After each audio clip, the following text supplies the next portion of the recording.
Hi, it's Barry back again with a quick few tips on gestures. Now again, I've got a checklist on this. There's a gestures checklist.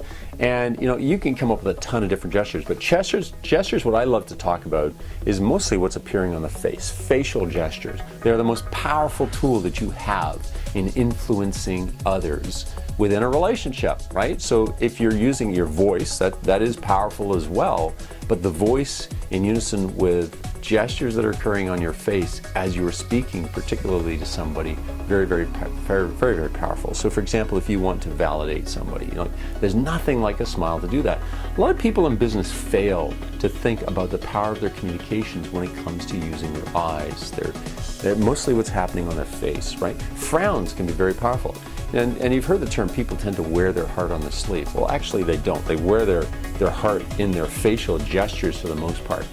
Okay, so you can be a very powerful communicator by thinking about how you send messages to others using gestures. Yes, you can use the rest of your body, hand movements to reinforce a key point. But there's nothing like, if you're having a conversation with somebody, actually stopping doing what you're doing and actually just looking at somebody.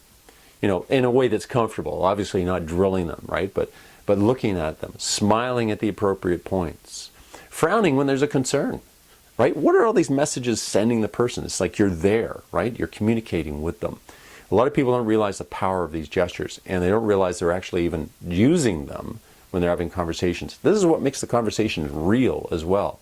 Now here's a quick concern that I have. As you look through that checklist, a head nod at the right point is a good thing, but a head nod for the sake of a head nod can be distracting, right? So when you're listening to somebody and you're nodding your head, it's after a key point is made. So I'm not trying to get you to just do stuff with your face. I'm trying to get you to be cognizant of gestures that you can use to reinforce key points that you're trying to make. And this is not new. If you look at any successful communicator, think about successful leaders within your organization as communicators, right? So a successful leader as a communicator, watch what they do. Sometimes they're cognizantly aware of what they do, sometimes not. But really, if out of this video you just come up with the idea, hey, I'm going to be more cognizant of the gestures that I use, more cognizant of other people's gestures with me, because that can be very manipulating, right? When somebody is actually working with their gestures very clearly and trying to manipulate a situation, it becomes very obvious. Anyway, this is Barry Nelson signing off for now with another quick few tips on gestures. Continue on. I'll look forward to the next time we meet.